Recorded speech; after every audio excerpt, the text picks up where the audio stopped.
Halo, apa kabar? Kembali berjumpa dengan kami, saya Hersu Benarif bersama dengan Bung Rocky Gerung. Bung Rocky, Presiden Prabowo saat ini tengah berada di Washington, Amerika Serikat untuk pertemuan perdana Board of Peace. Selain BOP, Presiden juga menandatangani sejumlah perjanjian soal tarif, perpanjangan kontrak Freeport, dan juga ada kesepakatan membeli minyak dari Amerika Serikat. Angkanya berapa? Kalau nggak salah lebih dari 250 triliun ya. Banyak yang mengkritik diplomasi Prabowo dengan Trump itu menunjukkan Indonesia di bawah Prabowo itu berada sepenuhnya dalam pengaruh Trump. Presiden Prabowo akhirnya menandatangani sejumlah dokumen bisnis maupun politik yang itu soal BOP Pak Presiden hadiri dan soal perpanjangan kontrak McMoran dengan Freeport Indonesia itu yang kemudian cukup menggemparkan karena dianggap bahwa Presiden Prabowo menyerahkan diri pada Amerika Serikat dan minta dukungan supaya bahkan beliau mengucapkan supaya rakyat Indonesia ingat bahwa Amerika itu berperan di dalam proses pemerdekaan Indonesia itu. Tetapi yang sebetulnya harus kita baca di belakang negosiasi ini adalah melemahnya kedudukan Indonesia di mata global karena perjanjian itu lebih didasarkan pada kepentingan Amerika, entah itu soal Board of Peace maupun atau apalagi soal pengendalian tarif yang memungkinkan kita menerima sepenuh-penuhnya barang dari Amerika, tapi barang kita dikenakan biaya masuk 19%. Tapi apapun kita harus nilai bahwa Indonesia ternyata lemah itu, dan itu yang mesti kita pastikan. Dan mulai sekarang secara realis Indonesia menjadi bawahan atau bagian dari kepentingan Amerika, terutama di Indo-Pasifik terutama tuh. Jadi sekali lagi semua negara yang akhirnya nempel habis-habisan ke Amerika itu penanda bahwa negara itu memang lemah. Kan itu dasar pikirannya tuh. Jadi sekali lagi kita harus mulai dengan fakta itu bahwa Presiden Prabowo sebelumnya berupaya untuk memimpin Global South dengan ikut dalam BRICS. Ternyata secara ideologis mungkin berdekatan, tapi dipapas oleh kepentingan ekonomi sehingga tekanan politik dari Donald Trump memaksa Indonesia untuk pindah lagi ke dalam wilayah pengaruh Amerika Serikat tuh. Sekarang tinggal pertanyaan apakah itu semacam strategi atau betul-betul dia sudah menyimpang dari doktrin politik luar negeri kita. Kan itu yang jadi concern kita hari-hari ini. Tapi politik selalu mesti dibaca juga di dalam upaya untuk menyembunyikan sesuatu, menyembunyikan mungkin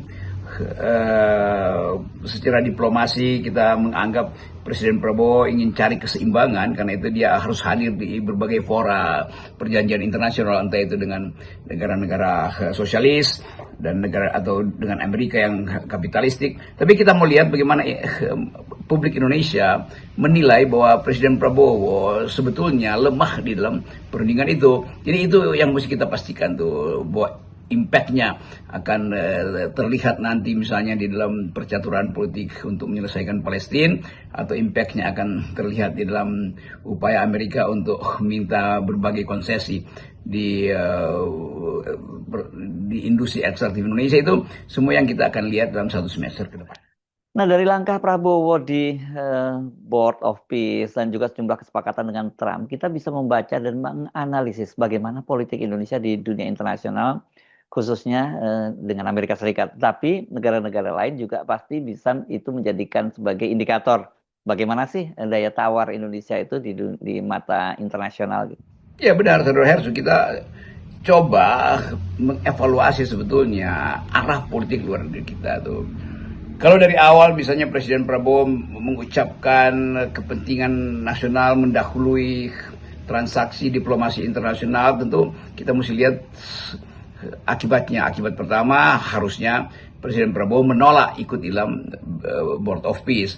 Kalau kita dalilkan bahwa kita harus lindungi produk-produk di dalam negeri, maka dengan sendirinya konsekuensinya bahwa kita tidak ingin ekonomi kita dibanjiri oleh barang-barang Amerika. Tetapi semua itu harus mengandaikan ada posisi Indonesia yang kuat di dalam fora internasional. Ternyata tidak cukup kuat Presiden Prabowo untuk mendalilkan bahwa Indonesia cukup mandiri dengan politik luar negerinya, Indonesia cukup mandiri dengan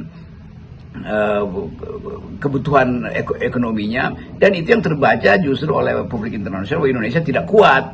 Itu juga yang menerangkan kenapa ketika Moody's datang ke Indonesia lalu semua orang merasa bahwa ternyata semua proyeksi makro outlook yang sudah dibuat oleh pemerintah itu dibatalkan oleh Moody yang menurunkan grade kita sebetulnya, walaupun outlooknya yang diturunkan, tapi sebetulnya perangkat kita di dalam kemampuan untuk bayar utang, kemampuan untuk bertumbuh itu negatif sebetulnya. Kan itu intinya. Walaupun ada basa-basi bahwa ya itu nanti dilihat lagi di beberapa bulan lagi supaya outlook itu diperbaiki.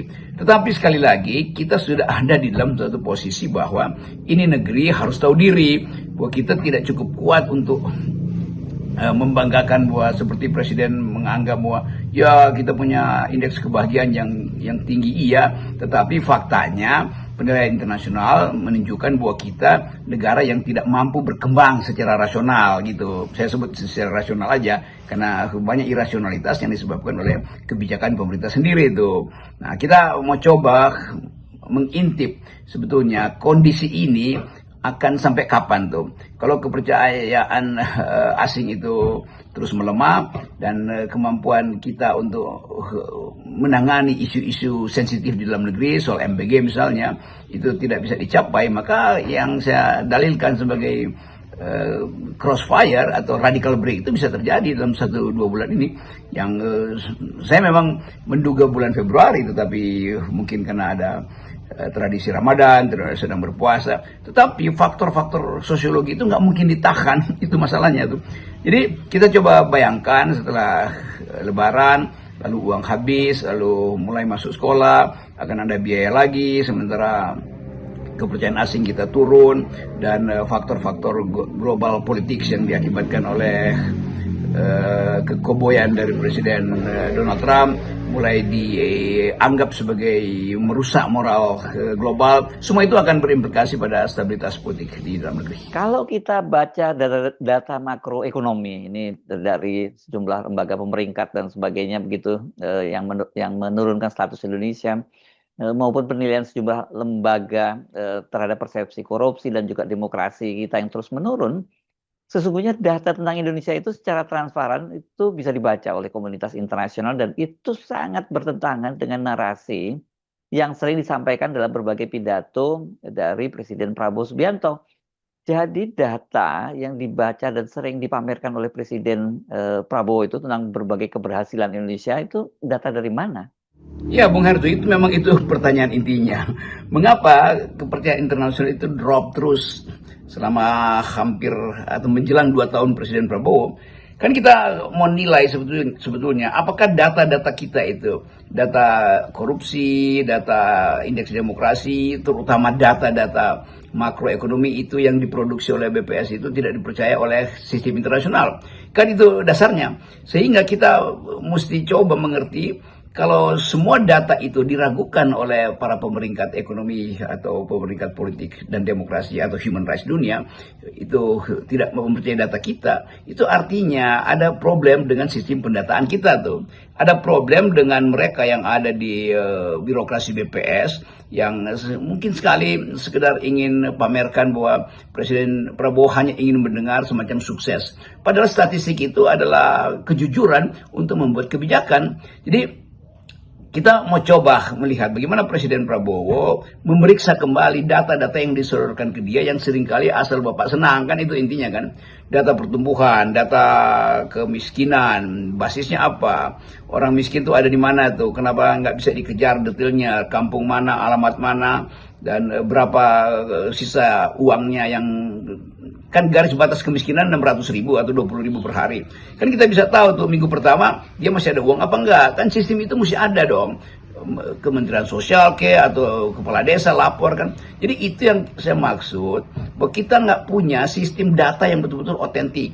Sehingga Presiden mengambil kebijakan tanpa ada data yang otentik kan. Ada adalah grafik-grafik besarnya, tetapi begitu dikejar, kemiskinan ada di mana, real time, dan kondisi utamanya, apakah kita mesti pakai drone tiap 20 menit untuk lihat bagaimana kondisi dari tempat-tempat miskin itu. Tetapi basisnya tetap datanya mesti ada tuh. Jadi yang mungkin dicemaskan oleh publik sekarang adalah kita nggak ada data, sehingga presiden asal dengar dari siapapun, kalau dia senang dia keluarin APBN, kalau itu beritanya buruk dia menganggap bahwa itu melecehkan kebijakan pemerintah.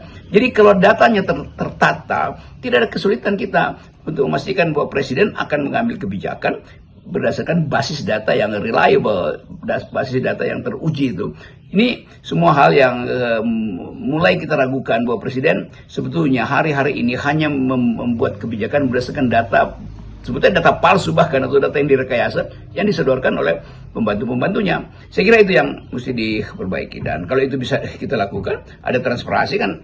Begitu ada transparansi, nggak akan ada lagi hoax. Tetapi dalam keadaan data itu terbengkalai, nah itu yang kemudian mencurigakan. Kenapa dibengkalaikan? Apakah ada politik maneuvering semacam deep state di dalam negeri yang ingin bermain dengan data palsu itu untuk menggusur atau menurunkan legitimasi presiden? Itu yang mesti dijawab atau diterangkan sendiri oleh mereka yang menguasai data, dan data itu adalah sumber dari pembuatan kebijakan. Tanpa itu, kebijakan itu akan dianggap sebagai sekedar lip service atau sekedar buayan dari, atau bualan bahkan dari para elit. Salam akal sehat. Oke, salam akal sehat.